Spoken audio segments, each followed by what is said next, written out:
Beta.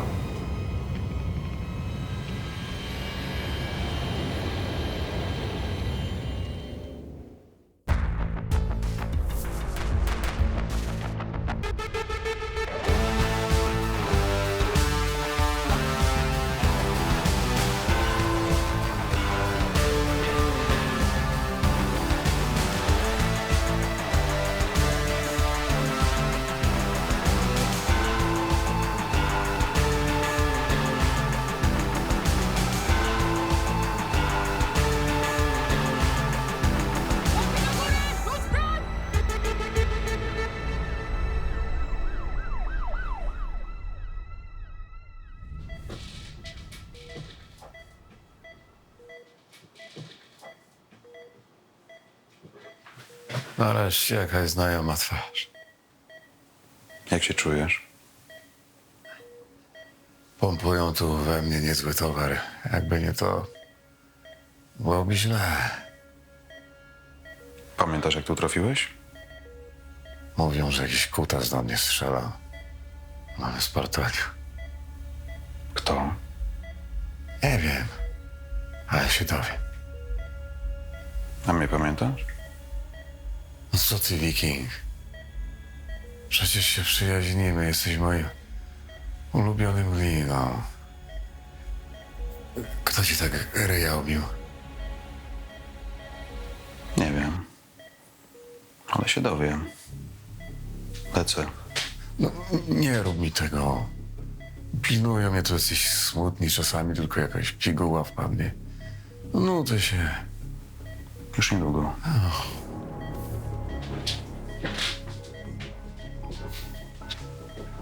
Pilnujcie mnie dobrze.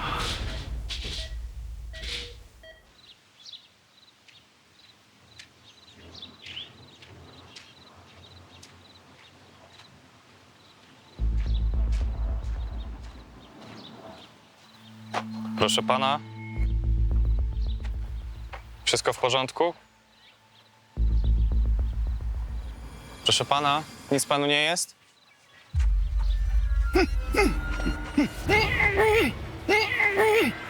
Co się panu dzieje? Proszę pana. Słyszy mnie pan? Proszę pana.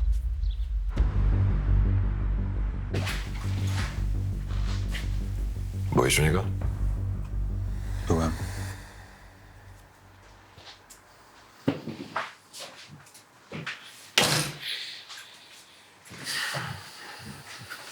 Dziwny jest. Co znaczy, że dziwne? Łagodny, przyjazny. Wygląda na to, że nie pamięta, co się stało. Amnezja? No chyba nie udaje. Pewny jesteś. Wie, kim jest. Mnie poznał. Ale jakby wykasowało mu się z łba to, co się stało przez ostatnie tygodnie. Przywitał mnie prawie jak przyjaciela. Uwierzyłeś mu? Stracił pamięć. I lepiej, żeby tak zostało.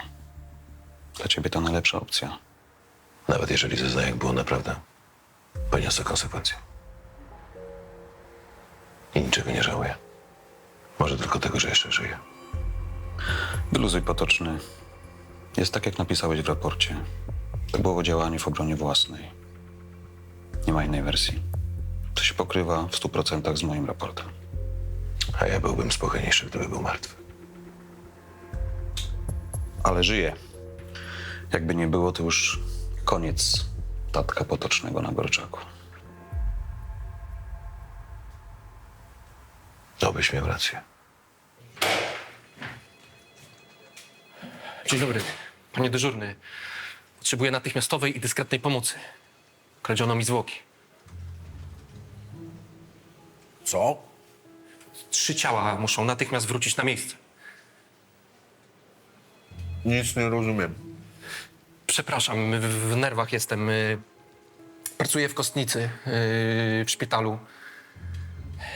Przechowujemy tam zwłoki, aż je rodziny odbiorą. Rozumie pan? Do tej pory tak. Wieczorem ciała były, a teraz lodówki są puste. Nocą ktoś uprowadził umarłych. No to może rodziny odebrały, po co komu zwłoki? Bez mojej wiedzy nigdy. Wymagane są formalności, pokwitowania. Ktoś wykradł te ciała. A monitoring pan sprawdzał? Panie, tyle razy prosiłem, żeby kamery zamontowali, ale dyrektor tylko się śmiał, że przecież mi klienci nie uciekną. No i co? Teraz nie mam ani ciał, ani kwitów. Poważna sprawa. Zaraz kogoś wywołam. Bezzwłocznie.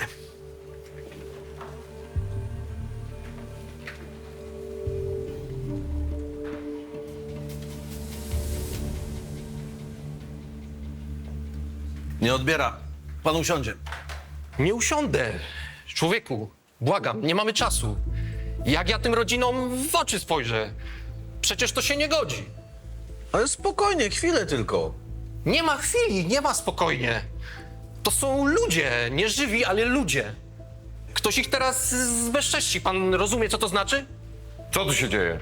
O, czyli jesteś podoczny. Co znowu? Panie oficerze, zmarłych mi ukradli z kostnicy. Szybko. Gdzie? Z jakiej kostnicy? Ze szpitalnej. W nocy się włamali. Zaraz kogoś wysyłam. Podoczny, mamy trupa w parku. No, widzi pan, musi pan poczekać. Nie mogę, nie mam 3 trupów. No ale może to właśnie pana zguba się znalazła i sprawa się wyjaśni. Cierpliwości dzielnicowy to sprawdzi. Pan usiądzie, pan poczeka.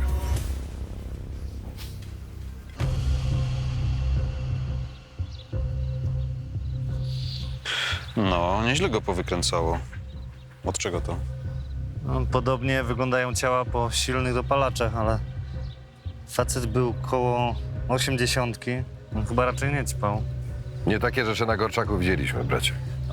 Próbki pójdą na toksykologię, ale nie sądzę. No, sprawa jest jednak zagadkowa. Świadek mówił, że chwilę przed śmiercią Dynacz miał dziwny atak. To może jednak przyjdź po coś konkretnego. Co my tu mamy? Gość się nazywa January Granat. Czekaj, to nie jest ten dziadek, który kilka tygodni temu śmiertelnie potrącił matkę z dzieckiem?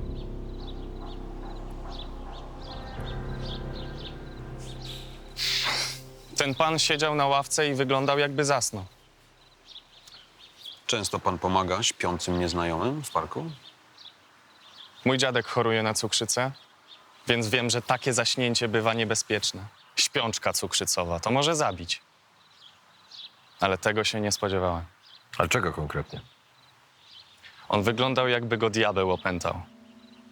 Tak, to brzmi głupio.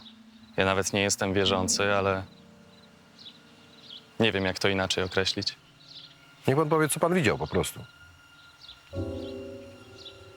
Facet siedzi, chciałem mu pomóc. Wstał, okręcił się kilka razy i upadł. Nic nie mogłem zrobić. A widział pan kogoś jeszcze? Kto się kręcił w okolicy? Nikogo. Był sam. I tak umarł.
Znalazłam go, wiem gdzie jest. To już połowa sukcesu.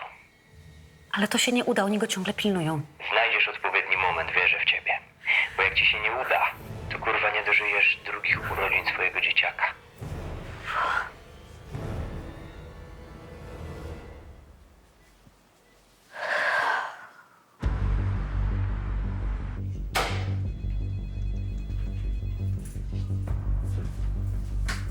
I co, panie dzielnicowy? Kogo pan znalazł w tym parku? Jakieś moje ciało? No, niestety nie. Co najwyżej będzie to pana nowy pacjent. Boże, to co teraz? No co teraz? Teraz to zapraszam do mnie, pan mi wszystko opowie. Proszę bardzo. Lubię porządek, dlatego przed wyjściem z pracy sprawdziłem obecność, że tak powiem. Ciała były w lodówkach. Wszystkie 3. 2 panów i 1 pani. A po przyjściu do pracy też pan sprawdza, że tak powiem, stan osobowy? Zwykle nie, ale dzisiaj coś mnie tknęło. Sam nie wiem co. Otworzyłem chłodnię i zobaczyłem, że jest pusta. A co pana tknęło? Zauważył pan jakieś ślady? Coś pana zaniepokoiło? Żadnych. Przeczucie takie miałem, żeby sprawdzić. No dobrze, to ja poinformuję ekipę i sprawdzimy to. I jak to ekipę? Jak policja zacznie się kręcić po szpitalu, to się wszystko wyda. Dyrekcja się dowie. Pan nie poinformował dyrektora? No skąd to trzeba dyskretnie załatwić? Bo ja inaczej Pan chyba przecenia nasze możliwości. będą paski w telewizji, nagłówki, zlecą się reporterzy, a ze mnie zrobią potwora. Po tylu latach nienagannej pracy.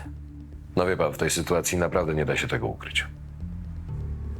Rodziny zmarłych mogą wpaść w skrajną rozpacz. Dlatego musimy zdążyć, zanim zgłoszą się po ciała. Weźmie pan na siebie taką odpowiedzialność?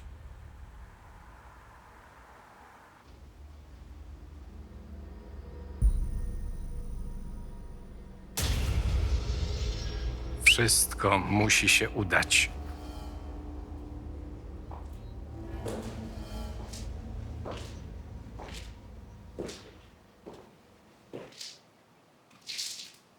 Brakuje tylko 7. elementu.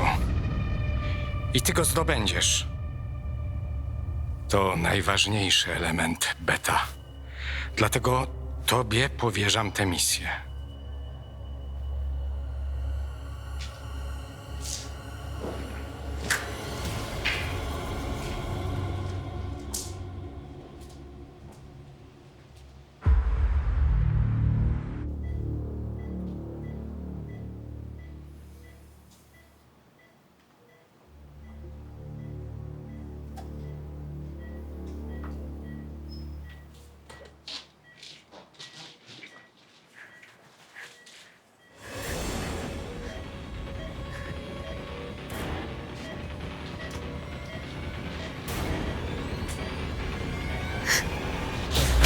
Nie zrobisz tego.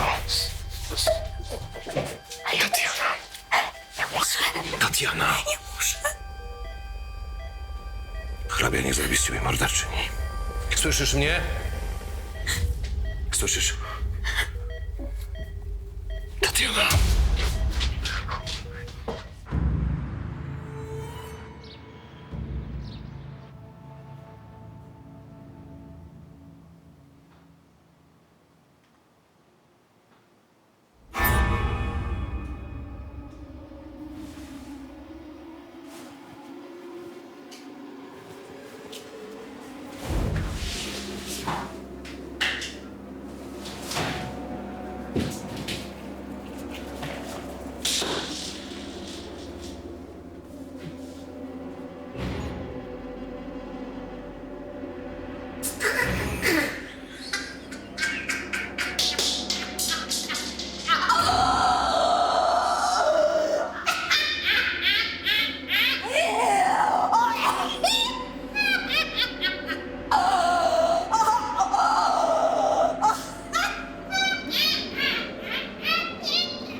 Cześć, Sylwia. Andrzej? Co tu robisz? Porozmawiać chcę.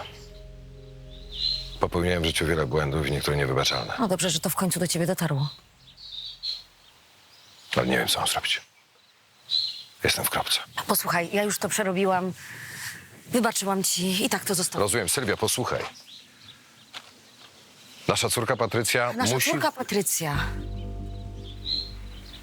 Na jej uczucia nie mam wpływu i nie zamierzam mieć. Patrycja sama zdecyduje. A ty musisz dać jej czas. Nic więcej nie mogę dla ciebie zrobić, Andrzej.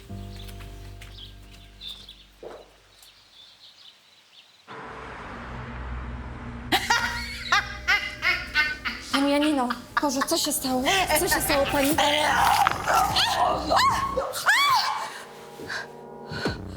Oła.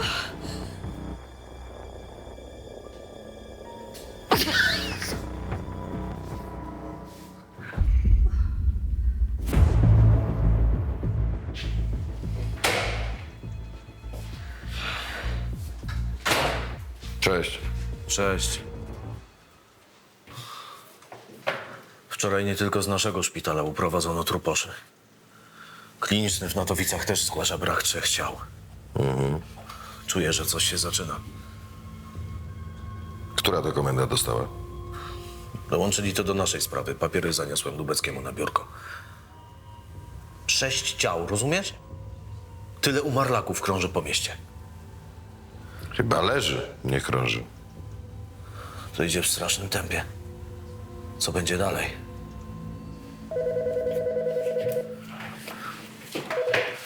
Komisariat na Korczaku?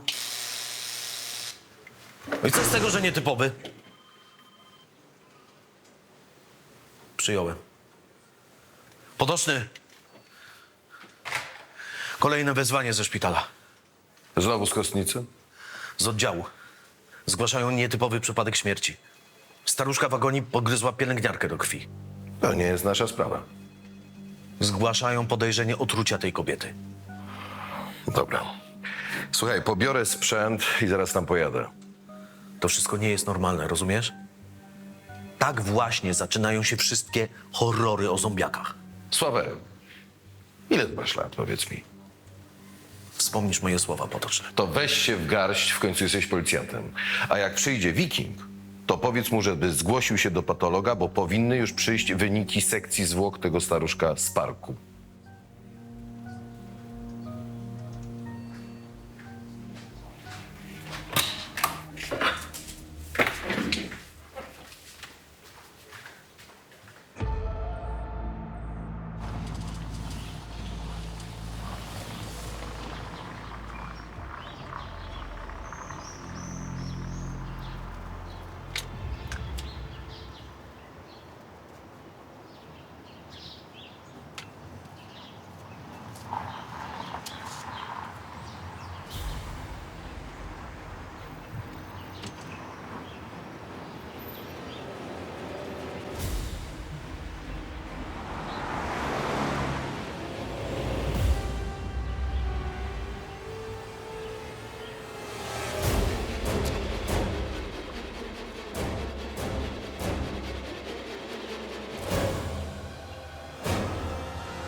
W tę kobietę jakby diabeł wstąpił. A konkretnie? Pani Janina była słaba. Od wielu dni już nie mogła podnieść się z łóżka. A dzisiaj? Już trudno to opowiedzieć. Proszę kontynuować. Wstała z łóżka, wymalowała szminką taki upiorny uśmiech i śmiała się jak opętana. Znalazłam ją leżącą na podłodze. Chciałam ją podnieść, ale rzuciła się do mnie jak zwierzę i pogryzła do krwi. Nie wiem, skąd miała taką siłę.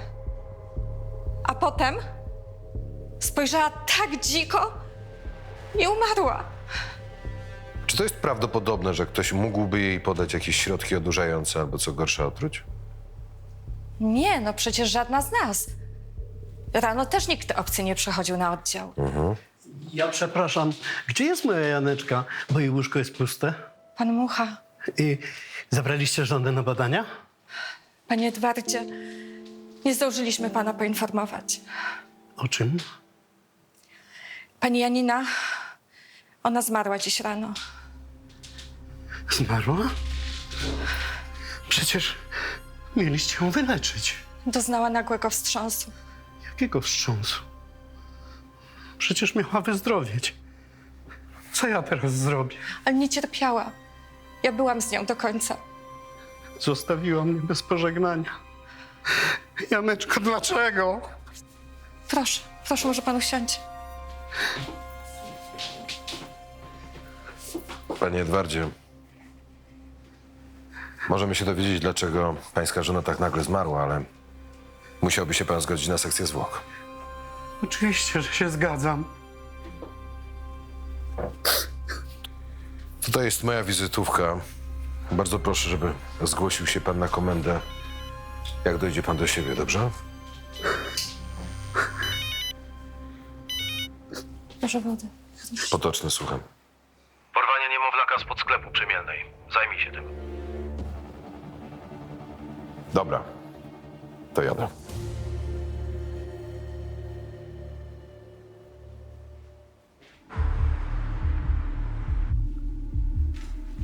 Pierwszy raz widzę mózg zamieniony w gąbkę, pełen dziur i kraterów, jakby wyżarty przez korniki. To skąd się wzięły te dziury? Też chcę wiedzieć. Trzeba by przez dziesięciolecia faszerować się herą, krakiem i jeszcze innym gównem, ale zanim mózg aż tak by się zmienił, koleś dawno by kojfnął. No może to jakiś zaprawiony ćpun hippies. No nic nie brał. Czysty był jak niemowlę. No to skąd te dziury? W takim przypadku to nie wiem. Tak, wiem, po tylu latach praktyki, ale będę tak długo badał, aż to odkryję. No proszę. Żyłka naukowca. Nie odpuszczę. I co? I później opublikujesz swoje odkrycie w magazynach medycznych i co? Fru! Z Gorczaka prosto do Harvardu. To wie.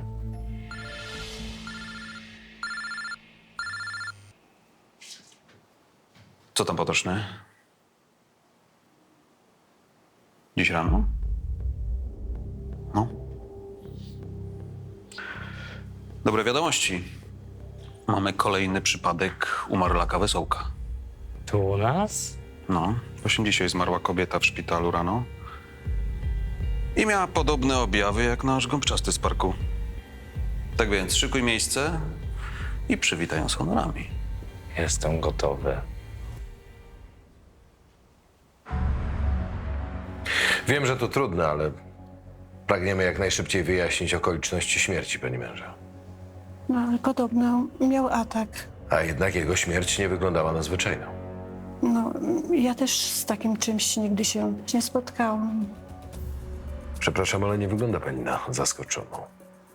Mąż był bardzo pogodnym człowiekiem, ale później z tygodnia na tydzień stawał się coraz bardziej drażliwy. Zapominał słów, robił się jakiś taki otępiały.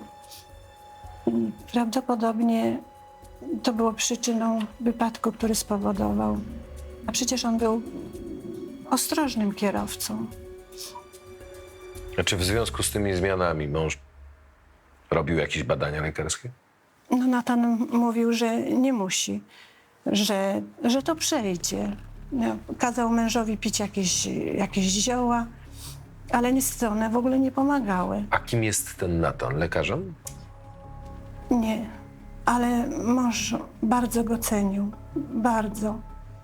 No, zapomniałam nazwisko, ale zaraz znajdę. Tutaj mam notes i... Proszę bardzo, tu jest nazwisko Natana i adres. Proszę.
Masz coś nowego?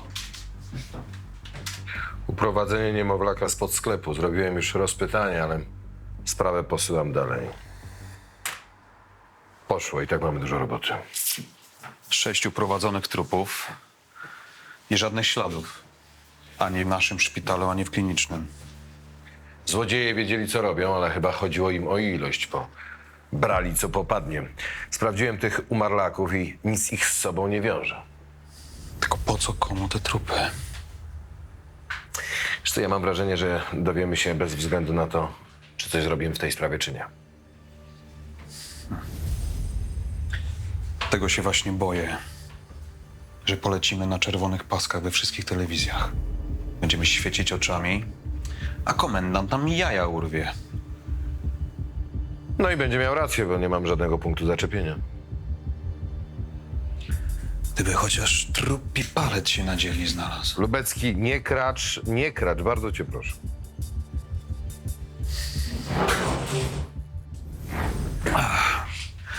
Chłopaki sprawdzają monitoring obu szpitali. Już skończyli. Na monitoringu były jakieś furgonetki, tylko niestety tablice rejestracyjne były niewidoczne, więc identyfikacja będzie trwała wieki. Kurwa mać. A rodziny tych zwłok już wiedzą? Niestety niektórzy tak. No, to zaraz się zacznie. Może chociaż w sprawie tych wesołych umarlaków czegoś się dowiemy. Żona tego wczorajszego mówiła, że jej mąż przez jakiś czas zażywał jakieś ziółka, więc może narkotyki, nie wiem. Nie. Toksykologia wykluczyła dragi. A zimny doktor coś znalazł? Tak, znalazł. Podniecił się jak dziecko. Powiedział, że po raz pierwszy w życiu widzi mózg, co wygląda jak gąbka. No i teraz kombinuje, skąd się wzięły te dziury. A jak znajdzie, to wiesz, publikacje. Jak gąbka? Właśnie tak ludzie zmieniają się w zombie. Zombie? No medyk tego nie potwierdził. Medyk Sredyk gówno tam wie. A ja łączę fakty. Umierają jako szaleńcy? Mają gąbczaste mózgi? Masowo wychodzą z kostnic, tak? Ja wam mówię. To jest atak zombie. Sławek, za dużo kiepskich horrorów. Rozumiesz? Przekonacie się. Umierająca staruszka pogryzła pielęgniarkę. To się dopiero zaczyna. Noc żywych trupów na Gorczaku to jest proza życia. Sławeczku. No, tu jest spokojnie. Tylko świrów codziennie przybywa. Świrów? Jeszcze mnie przeprosicie, jeśli zdążycie.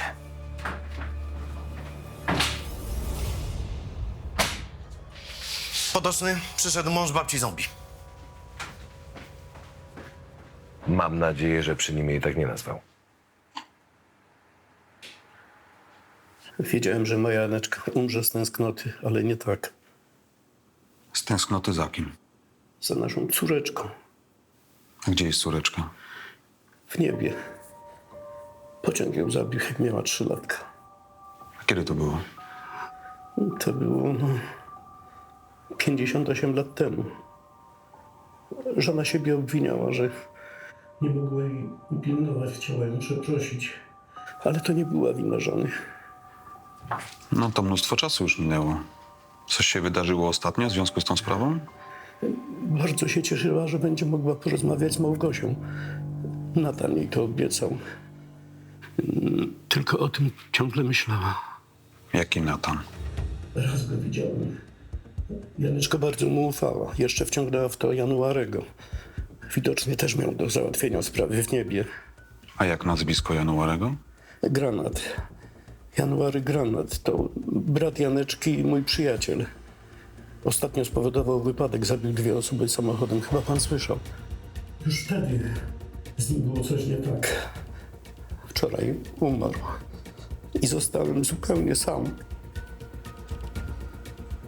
A ten Natan podawał jakieś środki żonie? Spytałbym go, ale nie wiem, gdzie mieszka, ani jak się nazywa.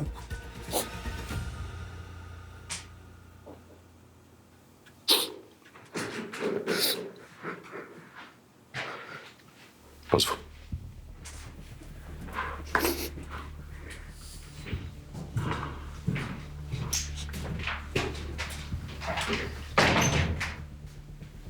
Pojadę sprawdzić tego Natana. Ty wiesz, co to jest? Natan Zygowski. Żona Granata dała mi jego dane. To nam się zaczyna składać w całość. Jedę z tobą. Jego tu zostawisz na noc? Daj mi chwilę.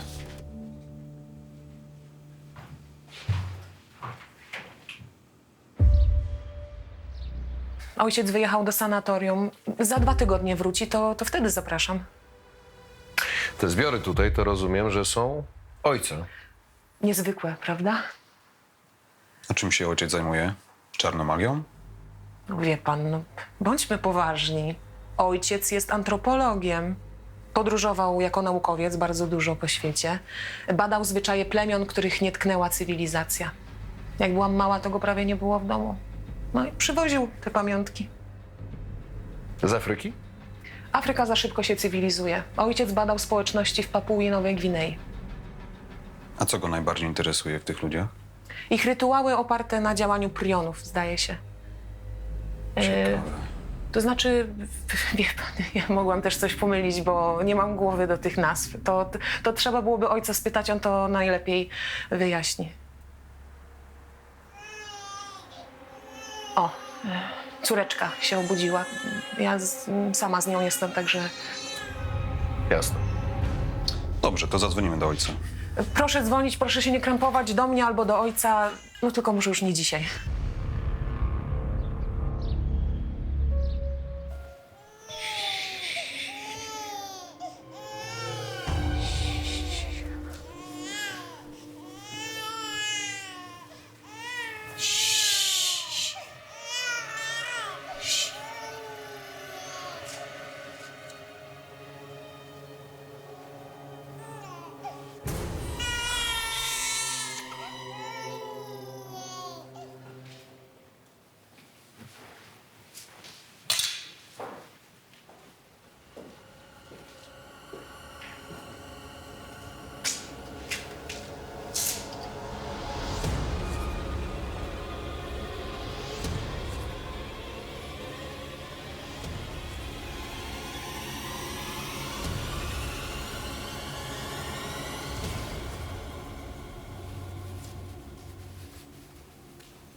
Już czas.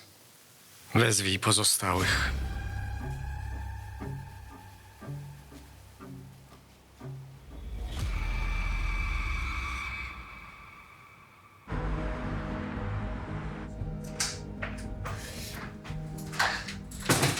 Zimny doktor? Do mnie? Przecież ja jeszcze żyję. Nie rób sobie jaj. Rozkroiłem tę roześmianą staruszkę. No i uznałem, że nie mogę z tym czekać. Janinę Muchę? Co z nią? Ona też ma mózg jak gąbkę. Dziura na dziurze. Rozumiesz, co to znaczy? Przez lata ani jednego takiego przypadku, a teraz jeden po drugim, dzień po dniu. Ale oni są rodzeństwem, może to jakaś genetyczna przypadłość. Nie, żadne genetyczne. Znaleźliśmy u nich priony. Priony? Słyszałem wczoraj to słowo. To jakaś zaraza? No, zaraza, ale tak nie do końca, no. No to mów do mnie konkretnie, co? Wirusy, bakterie, grzyby? Nie. Priony to wielka zagadka medycyny. Nie są organizmami, ale są zaraźliwymi białkami, które namnażając się w organizmie, zabijają zakażony organizm. Zaraźliwe białka? Wkręcasz mnie? A słyszałeś o chorobie wściekłych krów? No było coś. Jak wybucha epidemia, to ludzie się bali jeść wołowinę. O, i słusznie, bo prionami właśnie można się zarazić, spożywając zakażoną tkankę. No ale to czekaj. To jeżeli nasze wesołe trupy zmarły z powodu choroby, to nie jest sprawa dla policji, tylko dla medyków. Ty rozumiesz, co ja mówię? Na Gorczaku macie źródło zakażonego mięsa i to jest wasze zadanie, żeby je znaleźć. Przecież jak te białka się rozlezą po ludziach, to będzie tragedia. Ty pamiętasz, co się stało z tymi stadami krów? No, pisały o tym światowe media. U nas też będą pisać. Zaraźliwe priony powodują u ludzi chorobę Creutzfeldta-Jakoba, ale też są przyczyną tak zwanej śmiejącej się śmierci.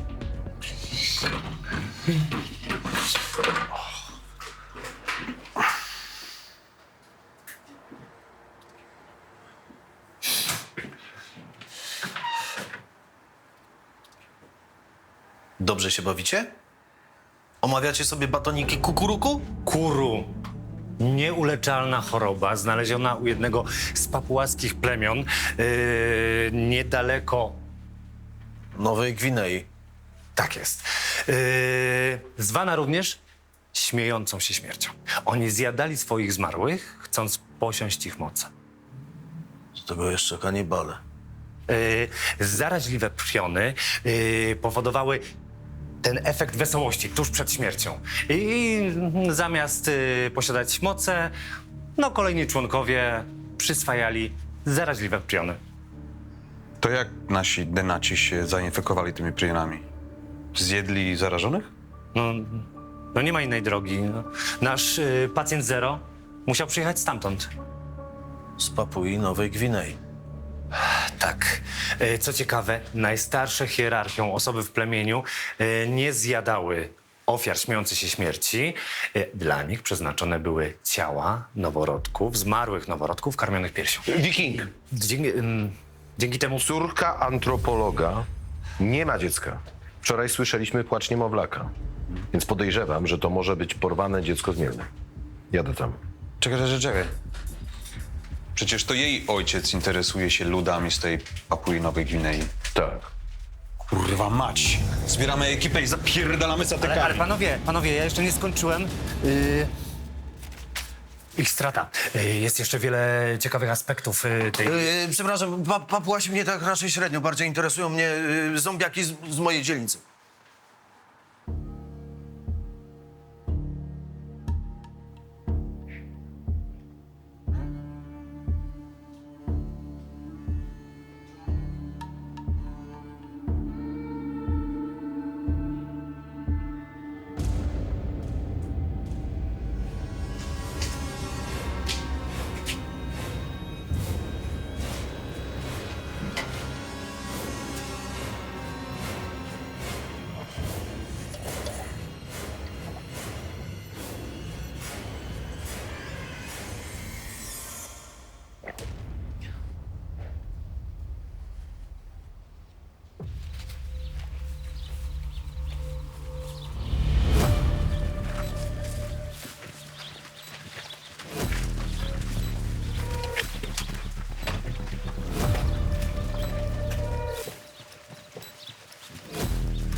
Policja! Wszyscy na glebę!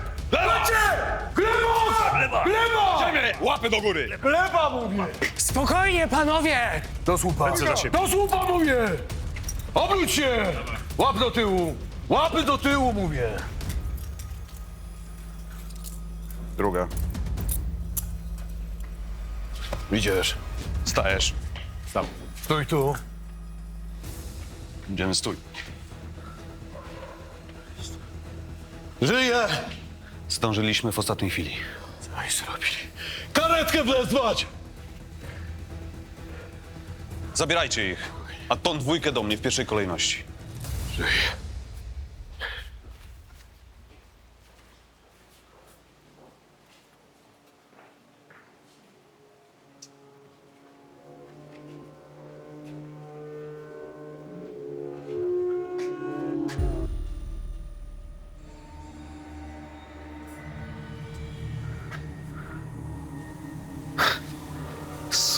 skurwysyny.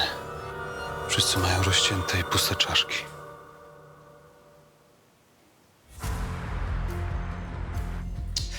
Czyli chcesz mi powiedzieć, że potrafisz się kontaktować ze zmarłymi?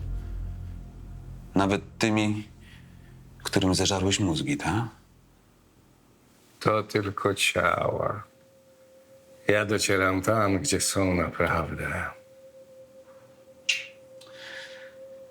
Miałem tutaj najróżniejszych świrów, wiesz? Ale ty jesteś albo cynicznym chujem, albo totalnym zjebem.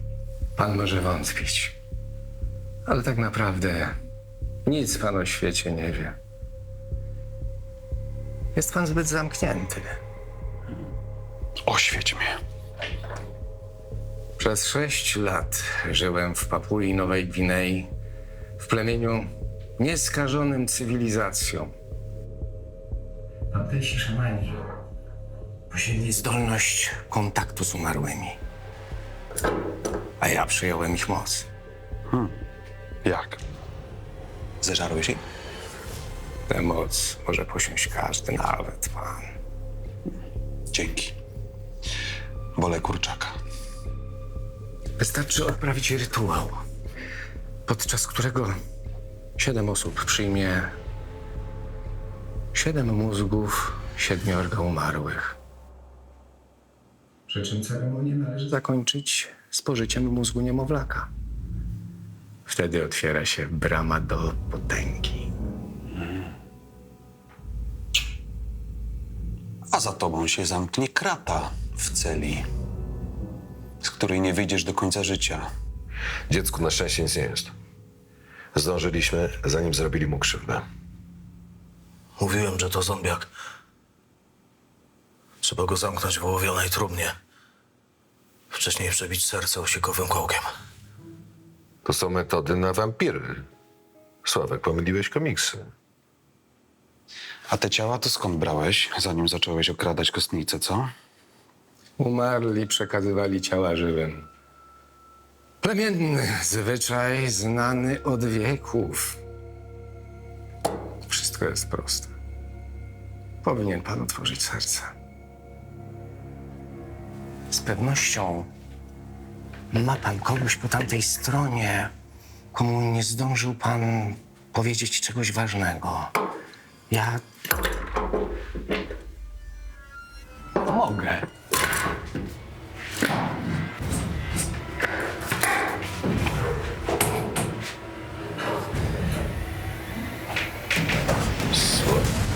Sławek, na litość!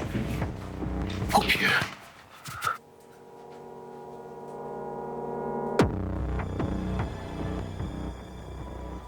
Sławeczku.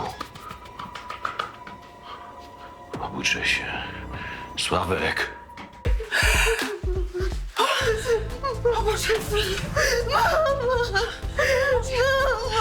Dzień dobry. Chciałbym zgłosić kradzież. To nie jest bazar w Turcji. Ktoś się przywiązał tak, żeby widziała cały czas zwłoki matki. Co ci się stało, dziecko? Nie zdążyłam. O, patrz, tu jest! Nie bój się. On się chyba tak pana boi. Mnie? A co pan? Lustra w domu nie ma?